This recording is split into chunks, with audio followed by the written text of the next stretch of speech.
জুলাই মাতৃভূমি অথবা মৃত্যু শিরোনামে বইটি ঘিরে সামাজিক যোগাযোগ মাধ্যমে চলছে নানা আলোচনা সমালোচনা।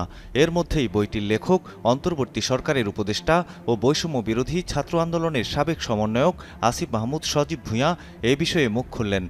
টানা সপ্তমবারের মতো বেস্ট টিস্যু পেপার ব্র্যান্ড হিসেবে স্বীকৃতি পেয়েছে বসুন্ধরা টিস্যু।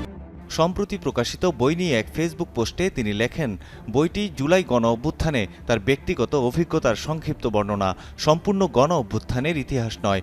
ব্যক্তি আসিফ মাহমুদের অভ্যুত্থানের অভিজ্ঞতাকে সম্পূর্ণ গণ অভ্যুত্থানের ইতিহাস হিসেবে ধরে নেওয়া ভুল। দেশের সব সংগঠকদের গণ অভ্যুত্থান নিয়ে লেখার আহ্বান জানিয়ে আসিফ মাহমুদ বলেন, গণ অভ্যুত্থানের ইতিহাস তখনই পূর্ণতা পাবে যখন অন্তত আরও কয়েকশো জন তাদের অভিজ্ঞতা লিখবে। এখানে অনেক বড় ঘটনাকেও এক লাইনের মধ্যেই নিয়ে আসা হয়েছে। মাত্র ১২০ পৃষ্ঠায় অভিজ্ঞতার বিস্তারিত বর্ণনা সম্ভব নয়। সৈয়দ মাহমুদ, কালের কণ্ঠ।